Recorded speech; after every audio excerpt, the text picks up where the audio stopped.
All right, so this is the Wida lesson plan rundown. So basically, we're just going to go step by step through each of the parts of the Wida lesson plan, and my goal is to just kind of enlighten you on some of the things that might be a little confusing, and to just kind of clear the air on on language targets and how we look at language in our lesson plan. So let's get right into it. We're going to start here. I don't want you to reinvent the wheel as far as your lesson plan assignment. I want you to find a lesson that you already have that is golden, that you're really proud of, that you've worked through and thought about. The reason why I want you to do this is because it's not going to be, you're not always going to be rewriting lessons, and chances are, for most, there will be a curriculum that you will work from. So we you'll be more apt to this is more of a real world experience. So you've got lessons, you've got something you already have, and now it's time to adapt it. So we're going to adapt it and look at it from a language point of view. So take that lesson plan you already got and let's apply it to this. All right, lesson title, pretty straightforward. Author, that's you. Subject area, make sure to click where it applies. This is just kind of is good for you as far as cataloging your lesson plans, but also it's good for me to kind of get an idea of what you're teaching and what you'll be applying a language kind of idea around. So grade level, it can be within a few grades, but please try to make it as specific as you can. Language domain. So you have speaking, reading, writing, and listening. You are going to click and select each of the ones that you feel like your lesson will apply to. Now, it is important that you remember that each one that you make, you will need to make a language target and a language target assessment for. Now, that doesn't have to be a big thing where you test or it can be an informal assessment, but just keep in mind, what things, if you're going through these, you will have to have language targets for them, which is, as I said, not a big deal, but just wanted you to keep that in mind. Approximate duration, I go by class period instead of days, just because I feel like that is easier for me, but you can choose what you want. All right, language targets. This needs to address a specific language aspect. Okay, so this is different from your content target. Your content target will be, the subject matter, how it applies to your subject that you are teaching, whether or not that's history or art, PE, music, math, science, English. That's your content. Your language target is going to be what specific grammar, vocab, writing, pronunciation are you looking for? Pronunciation is a really big one, especially for speaking. So language target is different from your content target. Also, remember your language target needs to align with your domains. So each domain that you select needs to have a language target that goes with it. Language supports, this is also a really big one. Go through, if you're doing any type of paired work, small group, whole class, make sure to select that stuff in the column. Description of the supports. Make sure to be specific about this.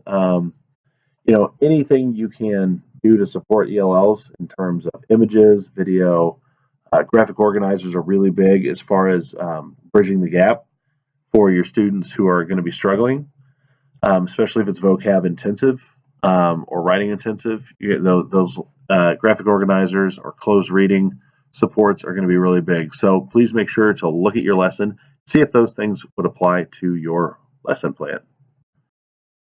All right, so just a bit more about language targets. They need to be measurable, which means that it needs to be something that at the end of the class, I like to think of I can statements. What can the student do? Or from the teacher's perspective, the student will be able to such and such. Again, domains and should have corresponding targets with them. Here are some examples of speaking, writing, listening, and reading. Just to kind of give you an idea of what we're looking for. Remember, this isn't the same as content. This is just language specific. All right. So, some feedback. All right, so you have your content assessment, and that is, how will you be assessing what the student is, how did the student learn? Basically, that's what your content assessment is. That can be formal or informal, and it can be both. You can have checkpoints along the way, or you can have a test at the end to check assessment, or they can be turning in a project. That's your content assessment. Your language assessment, what I would do is I would go back to those targets that you wrote and figure out, if this is what you want them to do by the end of the class, what you need to see, how will you know that they have learned it? So I have an example here for writing, using the terms vocab, whatever your vocab is. Students will create a response and share it with a class member or submit it to the teacher. Okay, so that would be a writing. You want them to write a response and share it with a class member. An aligned assessment for that would be a student's written response will demonstrate elements of a complete sentence and will contain the target vocabulary of. So you're looking for. So once again, this has nothing to do with my content per se. It does, but it is really about making sure that they're nailing that vocab and they have an understanding of the language of the term. If this was a speaking target that I was looking at, I would cater it more towards pronunciation. Are the students pronouncing the vocabulary words correctly? Are they using it correctly in a sentence when speaking to another student? Okay, and that could be an informal assessment. You have them talking to a student, and they are, and you're just monitoring. So that could be an informal thing. So those are your language assessments. They need to align with your language targets, and those need to align with your domains. So I like to think of it as a 1-to-1-to-1 ratio. This is hopefully you're using a lesson you already have. If not, awesome.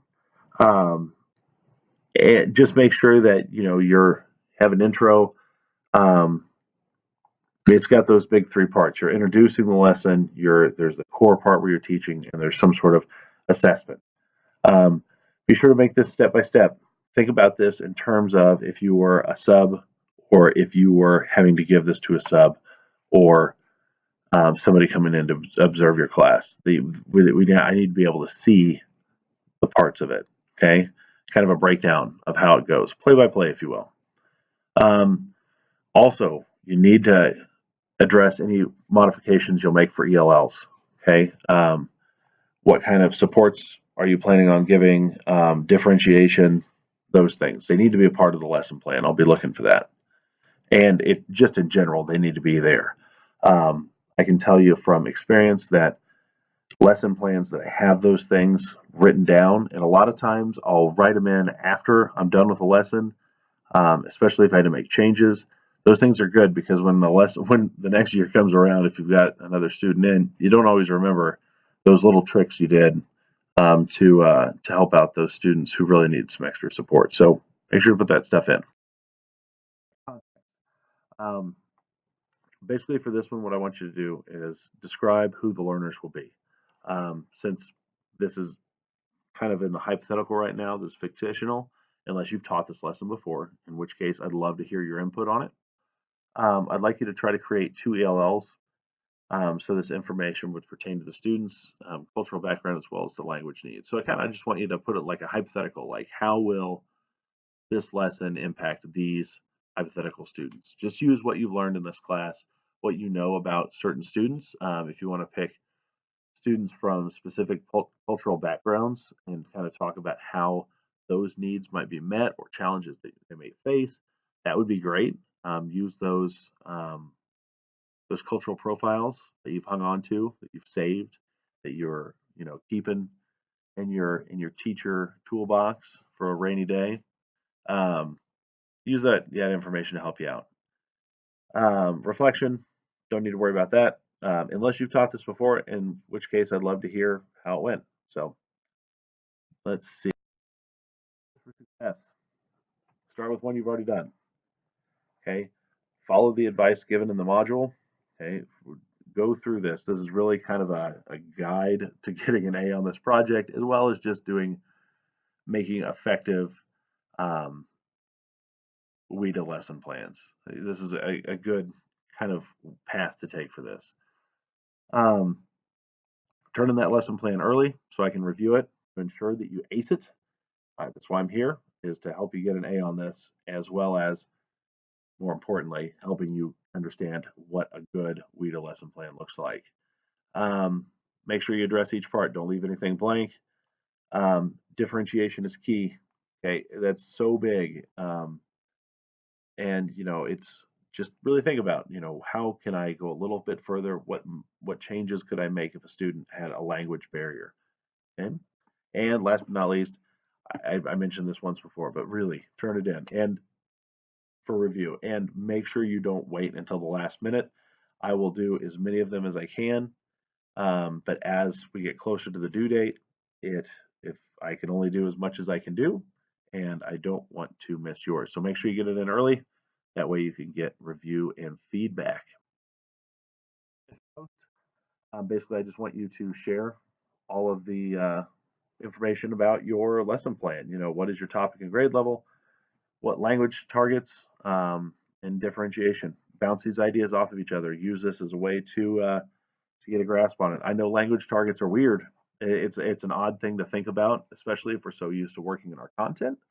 But it's important, and once again, I from experience, I can say that this is becoming a bigger and bigger part of lesson plans and just teaching in general outside of ELA.